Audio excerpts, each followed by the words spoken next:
A continuación se presenta un video como una actividad del curso Diseños Cualitativos de Investigación de la Universidad de Yacambú, administrado por la doctora Mercedes Torres. El tema que se desarrollará son los enfoques metodológicos de la investigación cualitativa. El video fue diagramado y editado por Cislenis Gómez, Jean-Marie Chirino, Alicia Martínez e Iris Campos. Metodología es por definición el camino a seguir para alcanzar conocimientos seguros y confiables, y en el caso de que estos sean demostrables, también ciencia. La elección de una determinada metodología implica la aceptación de un concepto de conocimiento y de ciencia, es decir, una opción epistemológica, teoría de conocimiento previa, pero esta opción va acompañada a su vez por otra opción, la opción ontológica, teoría sobre la naturaleza de la realidad. La metodología cualitativa está muy consciente de estas dos opciones. En este sentido, el método cualitativo que se vaya a emplear dependerá de la naturaleza de la estructura a estudiar. La metodología cualitativa dispone de una serie de métodos, cada uno de los cuales es más sensible y adecuado que otro para la investigación que se quiera realizar. En este sentido se desarrollarán en este video los métodos hermenéutico, fenomenológico, etnográfico, historias de vida, investigación-acción, estudio de casos, teoría fundamentada e interaccionismo simbólico. De cada uno de estos enfoques se presentará definición, idea central que lo caracteriza o diferencia, la estrategia para el abordaje. Se citarán algunos ejemplos de los mismos. El primer enfoque metodológico que se presentará es la hermenéutica, conocimiento y arte de la interpretación, sobre todo de texto, donde se determina el significado exacto de las palabras, con el cual se expresan pensamientos transmitidos a través del lenguaje. Uno de los principales exponentes de este método fue Dittler, quien define la hermenéutica como el proceso por medio del cual conocemos la vida psíquica con la ayuda de signos sensibles que son su manifestación. Esta definición implica que la hermenéutica permite descubrir los significados de las cosas, interpretar las palabras, los símbolos, los textos y los gestos, conservando la singularidad en el contexto de que forma parte. Es un método de sistematización de procedimientos formales en la ciencia de la correcta interpretación y comprensión. Significa interpretar, declarar, enunciar, esclarecer y traducir. También de alguna cosa es vuelta comprensible o llevada a la comprensión. En la hermenéutica se puede definir desde dos concepciones: la concepción o definición literal, que considera la hermenéutica como la ciencia de la interpretación o de encontrar el significado de las palabras o frases de un autor y explicarlo a otros. Y la definición lingüística, que viene de la mitología griega. Hermes era el dios de la ciencia, del discurso, escritura, invención y arte. Intenta desentrañar el significado, el sentido de la intencionalidad del texto, de un símbolo o de un acontecimiento. La hermenéutica es considerada, por tanto, una relación y no un determinado objeto como lo es un texto. En este enfoque metodológico se distinguen dos etapas en el proceso de comprensión. Comprensión adivinatoria, también denominada precomprensión, que involucra sentido inmediato, no racional, es intuitivo, donde interviene la empatía, y la comprensión comparativa, proceso que refunde conocimientos objetivos gramaticales e históricos hasta hacer que los datos aislados sean inteligibles. En cuanto al proceso hermenéutico, consta de las siguientes fases. Planificación de la investigación. Esta a su vez se lleva a cabo a través de la determinación del objetivo que se persigue. Se debe justificar qué se va a estudiar y por qué, delimitarlo de una manera clara. Elección de la muestra a estudiar. Esto dependerá de lo que se piense hacer con esta y lo que se cree que se puede hacer. Elección de los instrumentos y procedimientos de aplicación. Para esto es necesario saber cuál es el fenómeno específico que se va a estudiar y deben cumplir con dos condiciones básicas: no perturbar la realidad del fenómeno y que los procedimientos utilizados permitan realizar las observaciones repetidas veces. La etapa hermenéutica, interpretación dialéctica de las dimensiones de la conducta humana, consiste en hacer un detallado análisis estructural de las dimensiones de la conducta humana para obtener la mejor y más acertada interpretación de esta. Y la última fase, discusión, explicación y evaluación de los resultados, consiste en darle validez a los resultados obtenidos, lo cual dependerá del rigor y la sistematicidad de todo el proceso interpretativo. Aquí se sugiere aplicar algunas pruebas o criterios ampliados para establecer la validez de la interpretación: sentimientos de certeza objetiva, conformidad con los hechos conocidos, experimentación mental, capacidad predictiva, aceptación social y consistencia interna. En relación a los instrumentos utilizados, en este método se considera conveniente grabar entrevistas, firmar las escenas, hacer anotaciones pormenorizadas de las situaciones y conservar todos los documentos. Algunos autores, como Martínez y colaboradores, hacen referencia a diferentes técnicas e instrumentos entre las que se puede elegir el investigador, tales como entrevistas semiestructuradas, cuestionarios abiertos, análisis. Se enfoca a la recolección de información de personas que han experimentado el fenómeno estudiado, de documentos personales, la observación participativa, las escalas autodiseñadas, listas de adjetivos, técnicas de autoapreciación, técnicas de observaciones intermitentes de conducta, técnicas de observación de situaciones miniatura con varios jueces, escalas individualizadas de puntuaciones, escala de Likert, técnicas proyectivas, técnicas de conductas expresivas, análisis de sueños, hipnoanálisis, narcosíntesis, entre otras. En sentido amplio, este método es ampliamente utilizado consciente o inconscientemente por todo investigador y en todo momento, ya que la mente humana es, por su naturaleza, interpretativa, es decir, hermenéutica. Trata de observar algo y buscarle significado. En sentido estricto, se aconseja utilizar las reglas y procedimientos de este método cuando la información recogida, los datos, necesiten una continua hermenéutica, como sería el caso, por ejemplo, del estudio de crimen organizado, de la dinámica del narcotráfico, de los sujetos paranoicos, entre otros, donde la información que se nos ofrece puede tratar expresamente de desorientar o engañar. Sin embargo, este método tiene un área de aplicación mucho más amplia.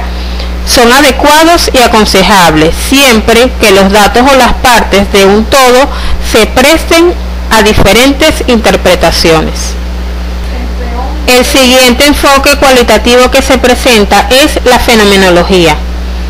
Las realidades cuya naturaleza y estructura pueden ser observadas, al menos parcialmente, desde afuera, podrán ser objeto de estudio de otros métodos.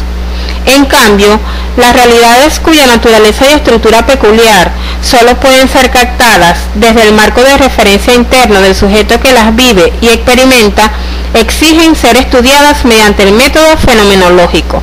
La fenomenología es la doctrina filosófica que estudia lo que aparece, es decir, los fenómenos. Estudia una realidad cuya esencia depende del modo en que es vivida y percibida por el sujeto, una realidad interna y personal, única y propia de cada ser humano. Apunta a la correlación que concurre entre los hechos o fenómenos y el ambiente donde se hace presente esta realidad, es decir, en la psiquis o la conciencia de cada individuo. Es así como los diversos tipos de experiencia, percepción, pensamiento, imaginación, memoria, emoción y hasta actividad lingüística, dejando claro que la conciencia es intencional y todos los actos humanos son intencionales, lo que genera siempre un comportamiento dirigido a algunas cosas en el mundo y se manifiesta en los diferentes tipos de experiencias ya mencionados. Esta doctrina filosófica se fundamenta en Epoché, la conciencia y la experiencia. Partiendo del supuesto de que en las cosas hay una esencia a la que se puede acceder a partir de observaciones empíricas que relacionadas entre sí permiten la representación de dicho fenómeno en la conciencia sin recurrir a teorías, deducciones o suposiciones procedentes de otras disciplinas. Esta acción reduccionista permite dejar atrás el pensamiento natural para entrar en el plano del ser puro propio de la conciencia. De allí que éstas han de ser conocidas y fundamentadas por el investigador con aspiraciones de abordar la subjetividad del ser humano con el método fenomenológico. Por esto es necesario tener conocimiento de los principales esenciales a objeto de puntualizar las estrategias y acciones específicas, es decir, diferenciación entre lo fáctico, lo empírico y lo esencial. El método fenomenológico busca la descripción y comprensión de la esencia constitutiva de vivencias y sentimientos, con el fin de lograr pasar de las cosas singulares al ser universal, lo que se conoce como la esencia, la visión intelectual del hecho, lo que hace que ese objeto, fenómeno o realidad sea lo que es y no otra cosa. Este método se centra en entenerse exclusivamente a lo dado, desprendiéndolo de todo añadido que no le pertenezca esencialmente, y considerar un acercamiento filosófico al tema como una búsqueda de la verdad y del conocimiento. Se propone en estos métodos seguir 3 etapas básicas. La etapa previa. Es necesario que el investigador se despoje de los perjuicios, experiencias anteriores y los basamentos teóricos. Todo esto con la finalidad de evitar de tomar datos adulterados o viciados al interactuar con los informantes. Etapa descriptiva. En esta etapa, el investigador procura establecer un contacto directo con el fenómeno que está siendo vivido. Se busca la descripción de la experiencia por los sujetos que lo vivencian. Tiene la preocupación de describir el fenómeno y no de explicarlo, sin preocuparse por buscar relaciones causales. Su objetivo, mostrar, no demostrar.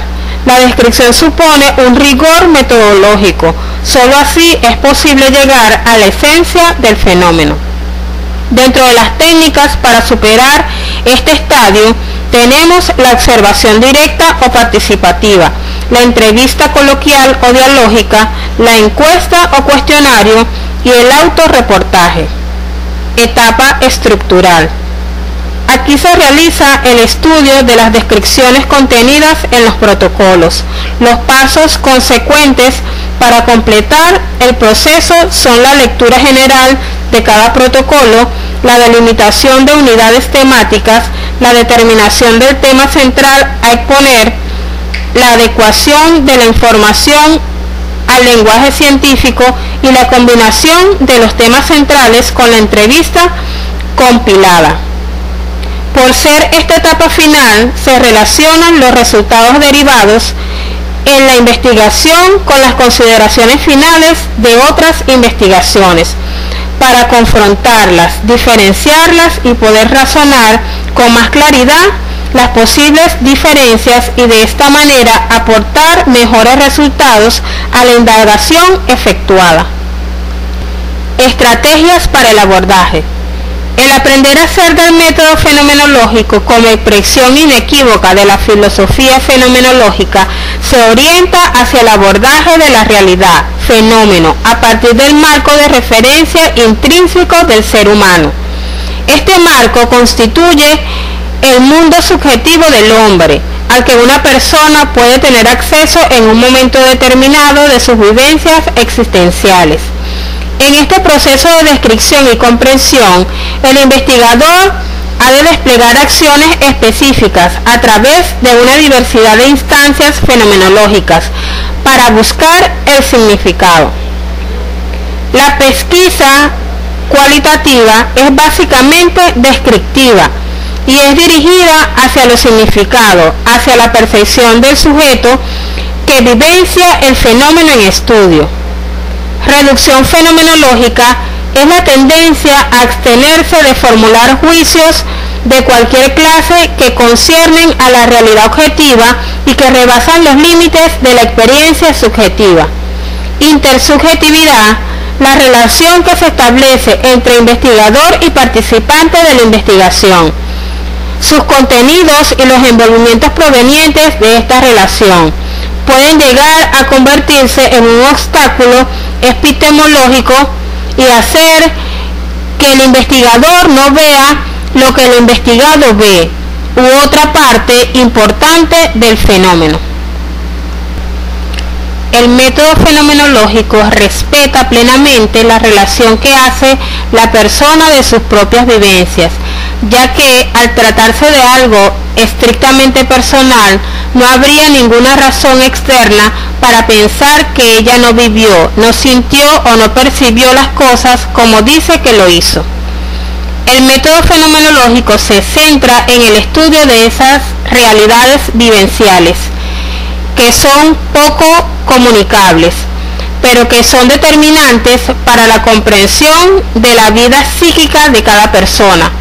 Podemos decir que el método fenomenológico es el más adecuado para estudiar y comprender la estructura psíquica vivencial, que se da, por ejemplo, en un condenado a muerte o a prisión perpetua, en un acusado y condenado injustamente, en una soltera que llega a ser madre contra su voluntad, en el enamorado, en el drogadicto, en la pérdida de un ser querido, en un atraco criminal o en una violación, en el que se queda invalidado o solo en la vida, en el que padece de una enfermedad incurable, en el nacimiento del primer hijo, en la experiencia de una conversación religiosa, en tener que tomar una decisión grave sin razones en pro o contra, en vivir la crisis a mitad de la vida y muchas otras situaciones más.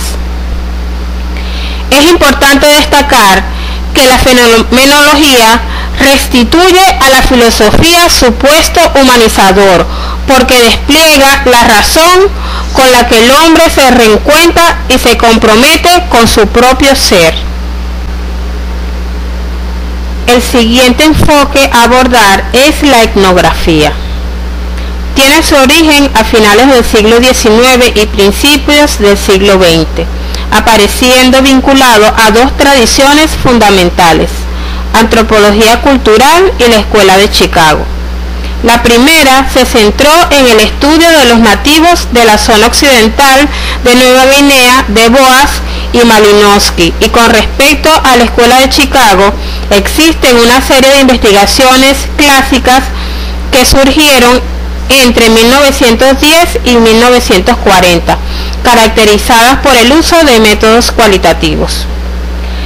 La etnografía es un método de estudio que es utilizado por los antropólogos para describir las costumbres y tradiciones de un grupo humano. Etimológicamente, etnografía proviene de etnos, que significa pueblo, y grafía, descripción de razas o pueblos. La etnografía representa gran aplicación en el área social, muy especialmente en el ámbito educativo. Tomando en consideración lo anteriormente presentado, se puede decir que la etnografía es un método de investigación por el que se aprende el modo de vida de una unidad social, familia, clase, entre otros. Entre las principales características de la etnografía se tiene que posee un carácter fenomenológico o étnico. Con este tipo de investigación, el investigador puede obtener un conocimiento interno de la vida social, dado que supone describir e interpretar los fenómenos sociales desde la perspectiva de los participantes del contexto social. Seguidamente se tiene que la permanencia relativamente persistente por parte del etnógrafo en el grupo o escenario objeto de estudio por dos razones: para ganarse la aceptación y confianza de sus miembros y para aprender la cultura del grupo. Como tercera característica está que es holística y naturalista. Un estudio etnográfico recoge una visión global del ámbito social estudiado desde distintos puntos de vista. Un punto de vista interno, el de los miembros del grupo, y una perspectiva externa, la interpretación del propio investigador. Y finalmente se tiene que posee un carácter inductivo. Se basa en la experiencia y la exploración de la primera mano sobre un escenario social a través de la observación participante como principal estrategia para obtener información. A partir de allí se van generando categorías conceptuales y se descubren regularidades y asociaciones entre los fenómenos observados que permiten establecer modelos, hipótesis y posibles teorías explicativas de la realidad objeto de estudio. Entre los pasos y procedimientos a seguir en este enfoque se tienen: primer paso, selección del diseño, donde se deben formular las siguientes interrogantes: ¿qué es lo que quiero estudiar? ¿Cuál es mi objetivo? ¿Cuál es el método que más se adapta a las respuestas que busco? Son cuestiones indispensables antes de iniciar una investigación, siendo esta el primer paso en todo estudio etnográfico. Según León y Montero, lo verdaderamente imprescindible como punto de partida de una etnografía es formular una buena pregunta, determinar los objetivos de la investigación y elegir bien el ámbito de la misma. La etnografía utiliza un modelo metodológico cíclico, contrario al patrón lineal empleado por otras disciplinas de las ciencias sociales. La información recolectada y las teorías emergentes se usan para reorientar la recolección de la nueva información. El segundo paso es la determinación de las técnicas. Las más empleadas en las investigaciones etnográficas son las observaciones y las entrevistas.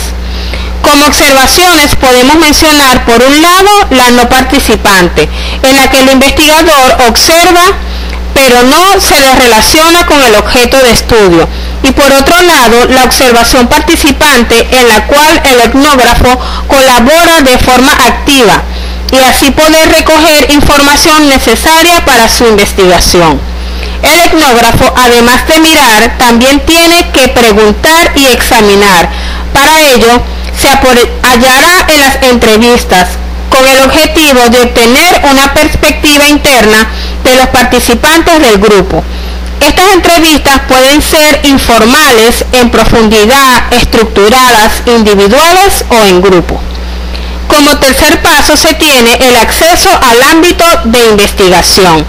El escenario es la situación social que integra la persona, sus interacciones y los objetivos allí presentes. El etnógrafo debe acceder al escenario en el que se encuentran los miembros y en el que se provocan las situaciones culturales que quiere investigar. La selección del escenario se realiza de forma intencionada y ha de estar de acuerdo con los objetivos de la investigación.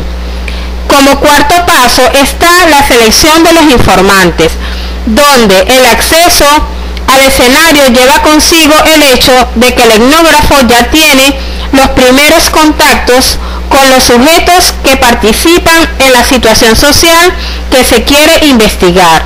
Lo que el investigador quiere conseguir es establecer relaciones abiertas con los miembros del grupo, que se encargarán de ser los informantes. Para ello, el etnógrafo tiene que conseguir el rapport, crear una relación de confianza y de afinidad, y conseguir así unas descripciones y unas impresiones sobre su propia realidad y la de los demás.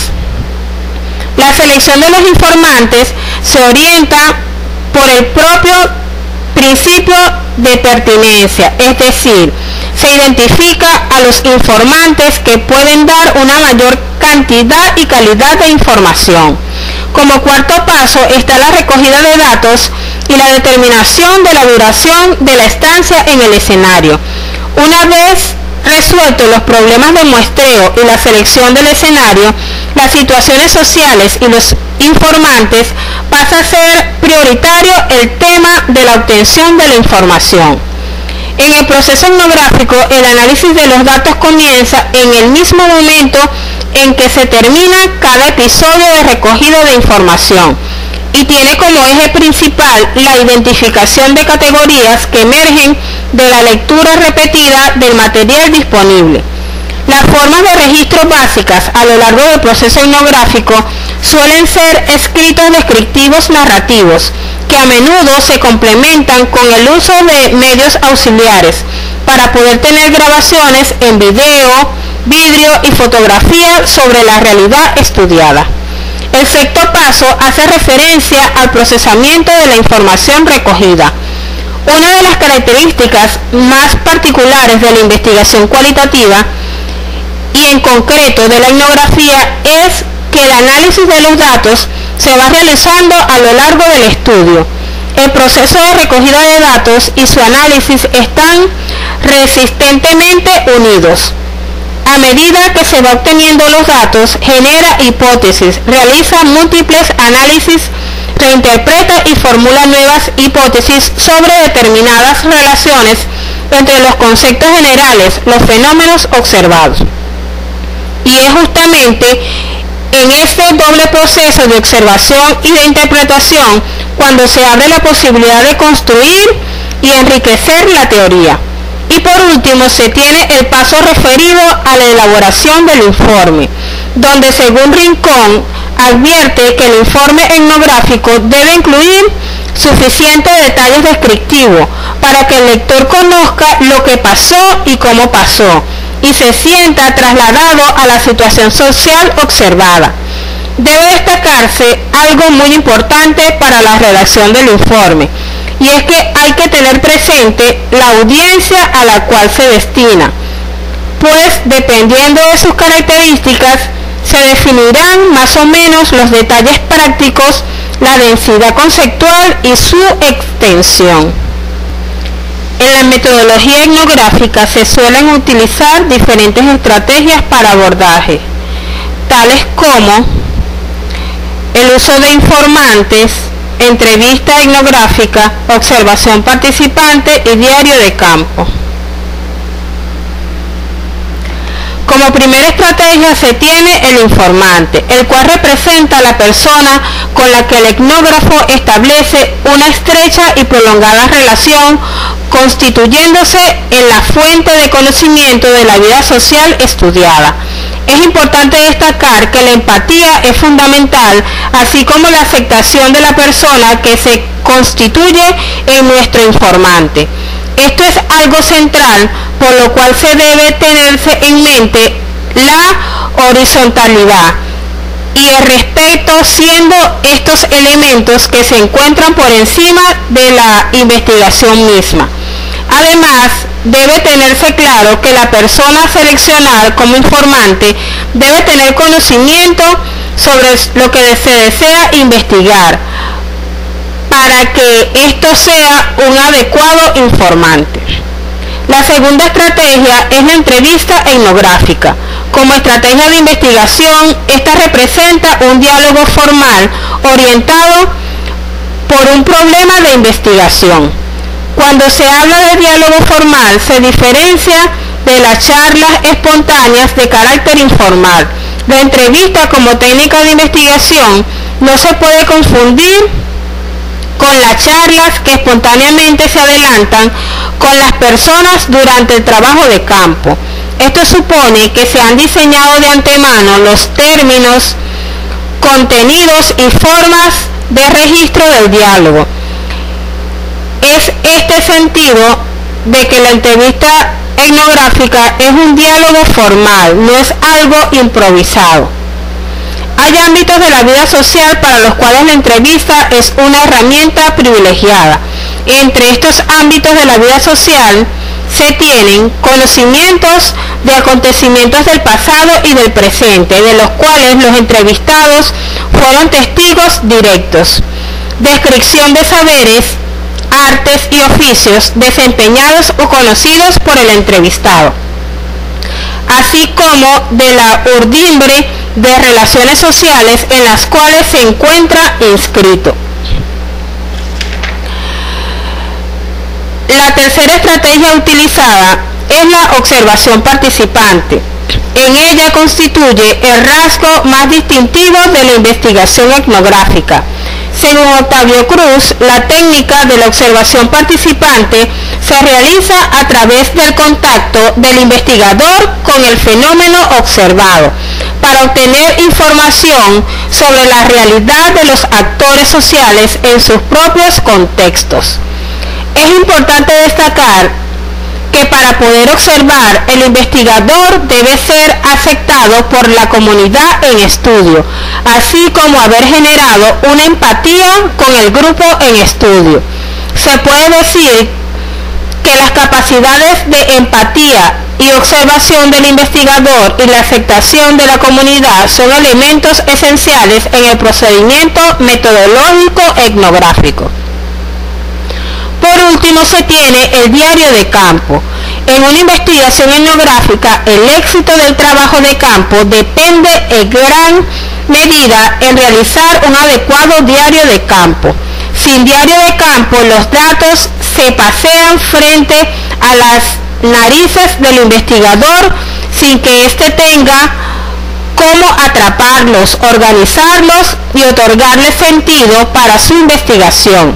Se puede emplear hablar de diario de campo como un cuaderno o libreta de notas que escribe el etnógrafo durante sus estadías en el terreno. Un ejemplo sobre la investigación etnográfica sería las prácticas médicas tradicionales en los barrios populares de la ciudad de Cali. El próximo enfoque que se presenta es historias de vidas, también llamado método biográfico.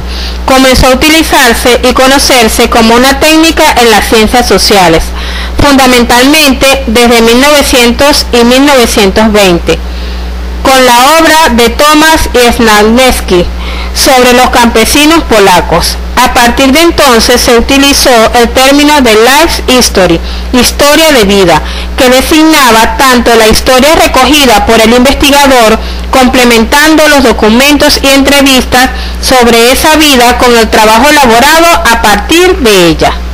Según Córdoba, la historia de vida es una metodología que reivindica un aspecto importante del conocimiento de lo social, que es la propia experiencia humana, la propia subjetividad como fuente de conocimiento. Es un punto de referencia para construir el conocimiento de lo social. Es decir, esta se centra en los actores sociales, sus acciones, sus intercambios y sus interacciones.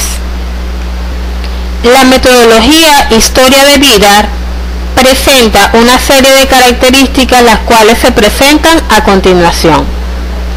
Se centra en la vida de los individuos.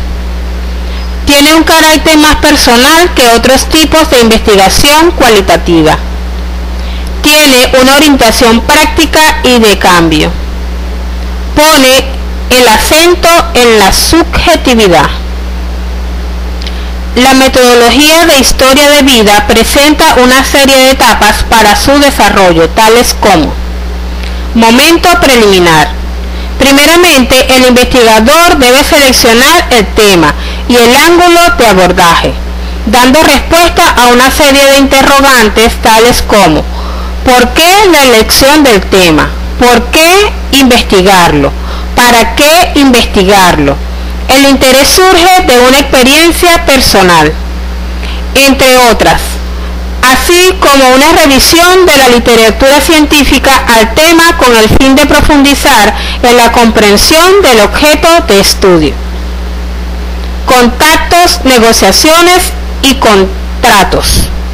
En esta fase, los cuestionamientos éticos se vuelven fundamentales, cruzándose con los científicos. Se trata de definir y aplicar los criterios de inclusión y exclusión de los participantes y delimitar los narradores que van a intervenir. Recolección de los relatos mediante entrevista. Los relatos de vida son siempre construcciones, versiones de la historia que un narrador o sujeto interpelado en su vida relata al investigador o narratorio particular, utilizando para ello la entrevista. La utilización de un cuaderno de campo posibilita realizar un mejor seguimiento del proceso y preparar el material para el análisis. Análisis de relatos. La lógica y la metodología de análisis de los relatos debe estar en función, por un lado, del objeto de estudio y por otro, del tipo de resultados que se deseen obtener. Es decir, los métodos de análisis deben adaptarse a ellos y nunca al revés. Las estrategias para el abordaje del método de historias de vida son básicamente observación participantes, entrevistas no estructuradas en profundidad.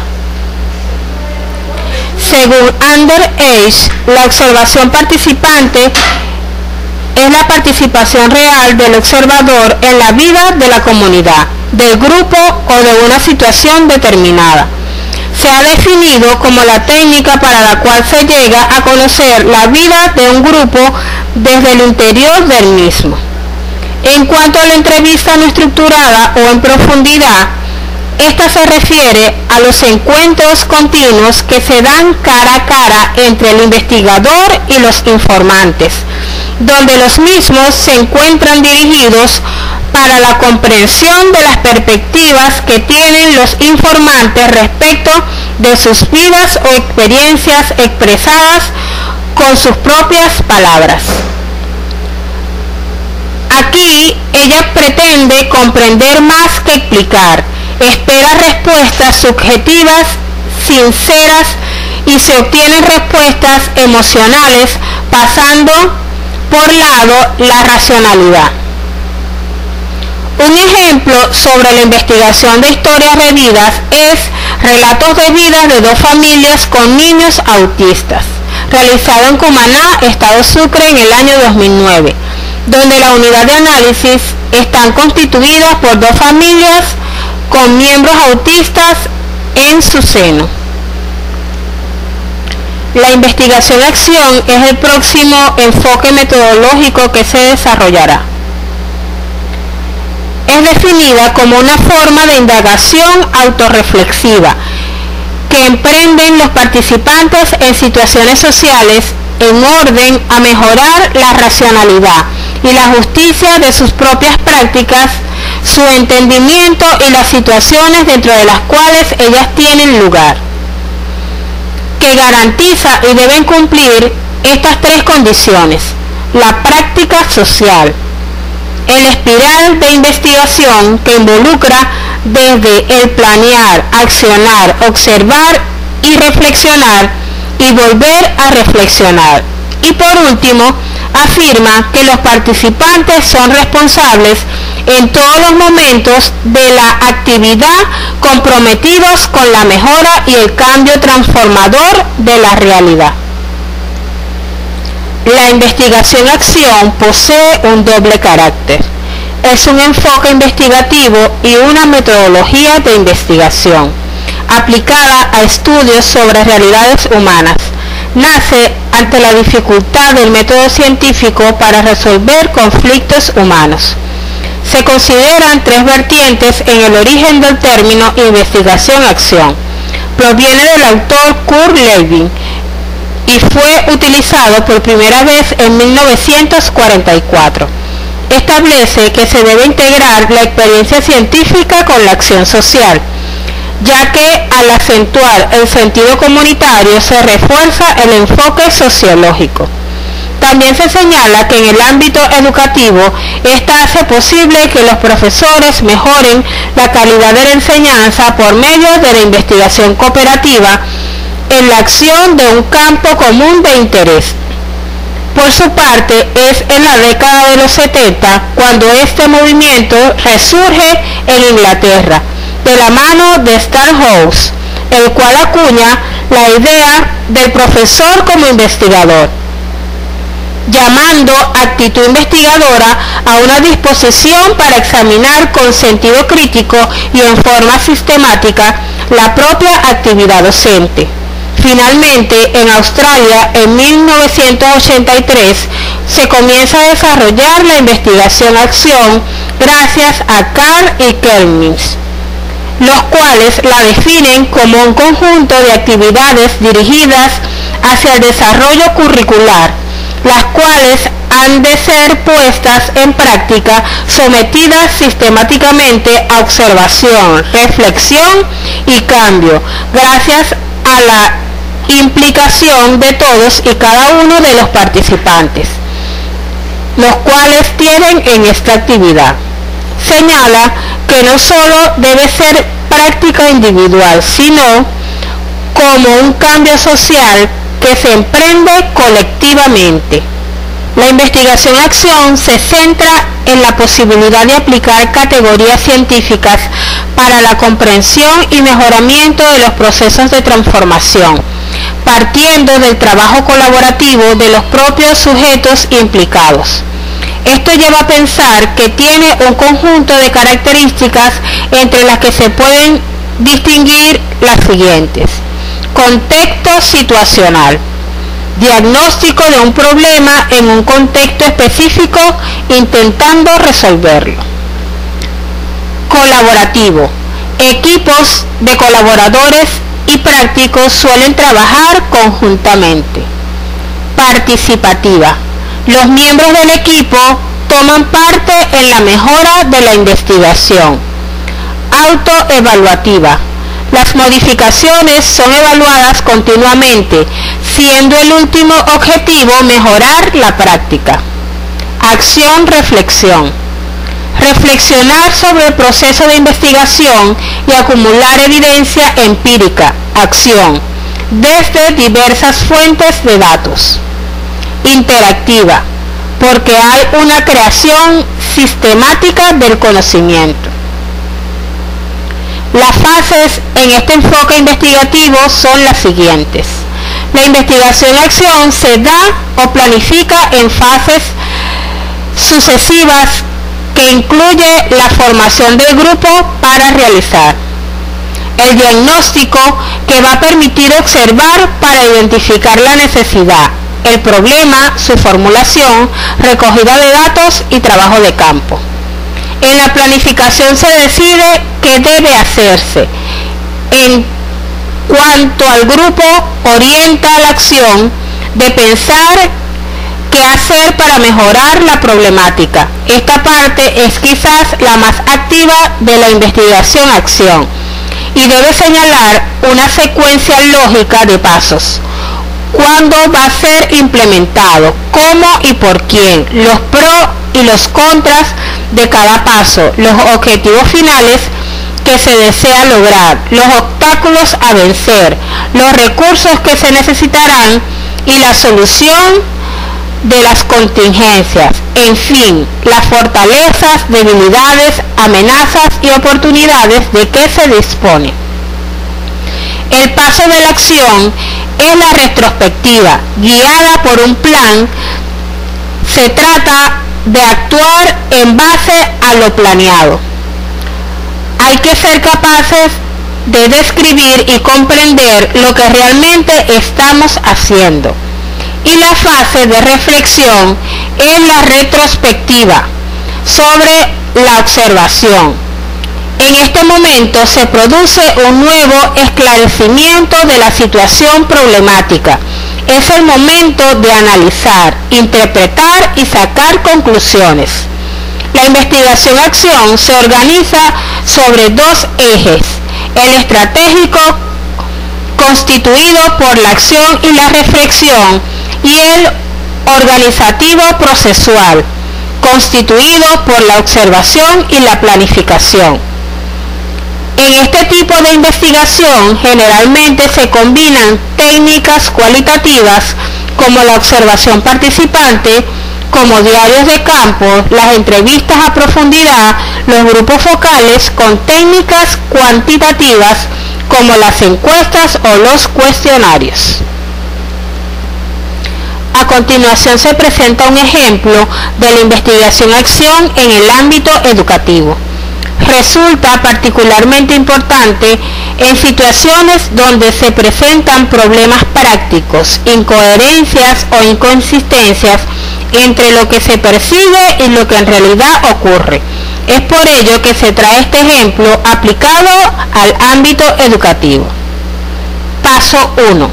El diagnóstico. El propósito es elegir la situación que se quiere cambiar. Los alumnos del primer trimestre de química tienen dificultad para aprender los elementos de la tabla periódica. Paso 2. Se revisa la bibliografía pertinente a los factores que intervienen en este aprendizaje de los elementos de la tabla periódica. Paso 3.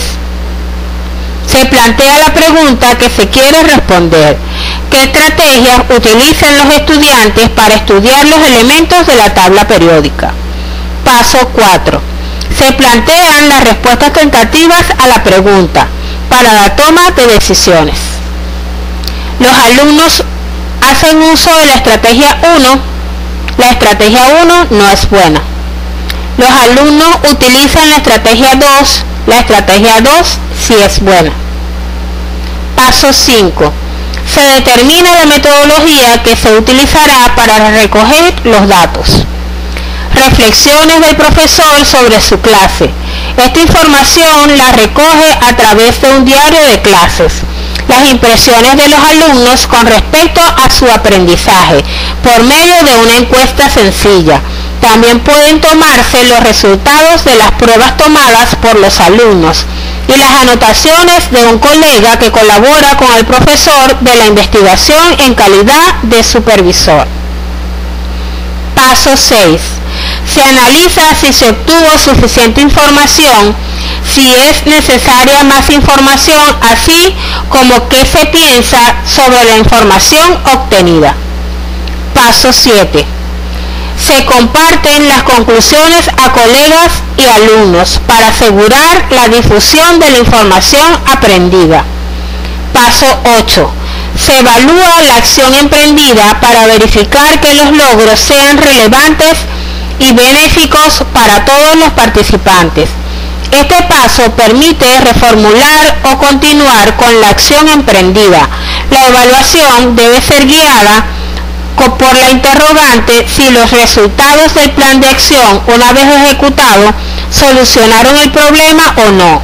Si es no, se estila trazar un nuevo plan de acción para investigar con una nueva estrategia, de ser necesaria, la cantidad de veces que sea requerida. Puede afirmarse que la investigación-acción constituye una herramienta metodológica de máxima utilidad en distintos ámbitos educativos, comunitarios, sociales, en tanto involucra un proceso que se inicia con la detección de sus propias necesidades y el establecimiento de un plan de acción y su evaluación, lo que conduce a un mayor control sobre las decisiones y acciones que afectan su contexto. El estudio de casos es el próximo enfoque metodológico a desarrollar. Es un método para explorar fenómenos en su contexto, como un examen completo o intenso de una faceta o cuestión. Están basados en los procesos para dar a luz hechos, análisis, evaluación y síntesis de casos de estudio y situaciones reales en forma objetiva, concreta y propositiva. Elaboración que brinda el entrenamiento necesario en la construcción de alternativas de solución válidas para los posibles problemas de carácter complejo. El estudio de casos es una metodología de análisis grupal, cuyo aspecto cualitativo nos permite extraer conclusiones de fenómenos reales o simulados en una línea formativa experimental de investigación o desarrollo de la personalidad humana o de cualquier otra realidad individualizada y única. El estudio de casos no proporciona soluciones, sino datos concretos para reflexionar, analizar y discutir en grupo las posibles salidas que se pueden encontrar a ciertos problemas. Le lleva a pensar y a contrastar sus conclusiones con las conclusiones de otros, a aceptarlas y expresar las propias sugerencias.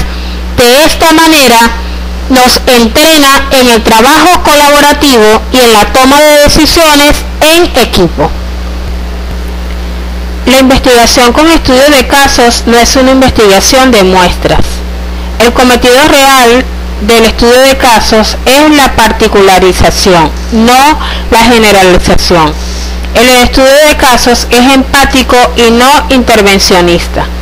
El estudio de casos intenta preservar las realidades múltiples, las visiones diferentes e incluso contradictorias de lo que sucede. Entre las principales fases o etapas del estudio de casos se tienen la fase o etapa preactiva, la cual busca familiarizarse con la naturaleza y ámbito de acción de estudio. La fase interactiva, que persigue la obtención de datos a través de diversos medios. Y por último, la fase postactiva, que pretende el análisis de datos sobre el caso o problema estudiado, a fin de concebir soluciones posibles. Entre las principales estrategias de obtención de información en los estudios de casos se tienen la observación, directa o participante, las entrevistas, revisión de documentos, entre otros. En general, los estudios de casos pueden englobarse dentro del siguiente marco de referencia, de acuerdo a su dimensión: un área, una función, un proyecto, una política, un departamento, un evento, una región, nación u organización, o unidades estratificadas dentro de un estudio de caso grande o complejo.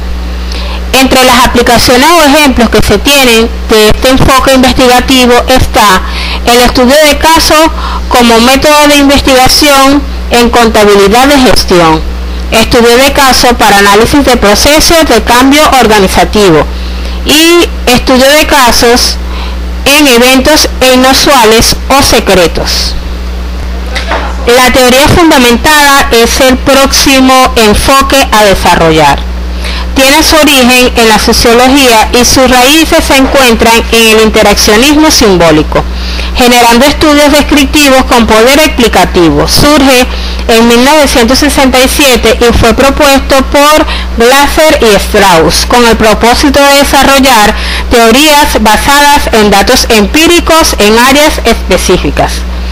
La teoría fundamentada asume la responsabilidad de interpretar lo que se observa, escucha y lee, busca un equilibrio entre ciencia y creatividad. La creatividad se manifiesta en la capacidad de los investigadores de denominar categorías con buen tino, formular preguntas estimulantes, hacer comparaciones y extraer un esquema innovador, integrado y realista de un conjunto de datos brutos y desorganizados. La teoría fundamentada se basa en las proposiciones teóricas que surgen de los datos obtenidos en la investigación y no tanto en los estudios previos, el procedimiento general de la comprensión del fenómeno. El método básicamente utilizado en este enfoque es el método del microanálisis, que abarca dos tipos de diseño: el diseño sistemático, que una vez obtenidos los datos, el análisis de estos se realiza mediante un procedimiento de codificación abierta, en el cual el investigador revisa todos los segmentos del material para analizarlo y generar categorías iniciales de significado. Posteriormente se hace una codificación selectiva para poder visualizar la teoría. Y el diseño emergente, que en este se efectúa una codificación abierta, y de allí se obtienen las categorías que son conectadas entre sí para construir una teoría. Posteriormente, el investigador explica la teoría y las relaciones entre categorías, la cual proviene de los datos. Más recientemente surge un tercer diseño, denominado constructivista, el cual busca enfocarse en los significados que provienen los participantes del estudio en base a sus visiones, creencias, valores, sentimientos e ideologías. Son 4 los pasos o procedimientos que se debe llevar a cabo en la teoría fundamentada. El primero consiste en la generación de teoría a partir de los datos. El segundo, la identificación de las relaciones entre dos o más conceptos. El tercero, presentación de una visión sistemática del fenómeno u objeto de estudio. Y por último, el análisis es la interacción entre los investigadores y los datos. Son básicamente los pasos claves que se debe llevar para este tipo de enfoque cualitativo: denominar categorías, formular preguntas estimulantes, hacer comparaciones y extraer esquemas innovadores de los datos. En lo que respecta a las estrategias para el abordaje de la teoría fundamentada, se pueden mencionar básicamente 3.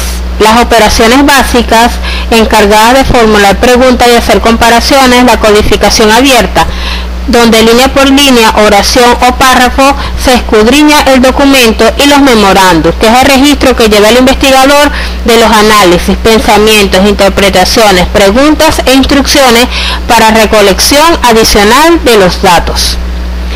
En relación a los instrumentos utilizados, la recolección de los datos se basa en entrevistas, observaciones y anotaciones, con la finalidad de comprender mejor el fenómeno en su contexto, deteniendo la posibilidad de generar una teoría que parta de dicha realidad o contexto. Entre algunos ejemplos de las teorías fundamentadas se tiene el estudio de la inestabilidad emocional de una persona, bien sea fóbico, psicópata, entre otros. Estudio de una persona comprometida, algún devoto religioso, budista, católico o judío. Estudio de una persona comprometida como activista social, ecologistas, defensores de los derechos humanos, entre otros. Estudios del proceso de creación de empresas.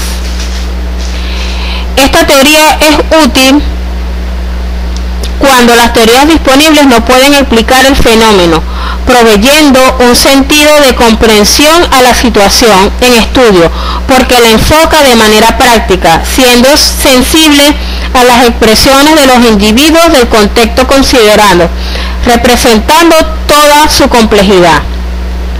Su utilidad en grupos y comunidades específicas, dando rigor y direccionamiento a los datos que se estudia.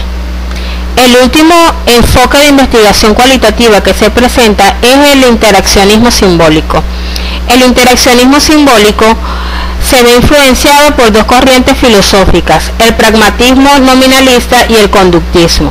La denominación de interaccionismo simbólico es acuñada por Blumer en 1937. Así tuvo origen este paradigma psicosocial en Estados Unidos.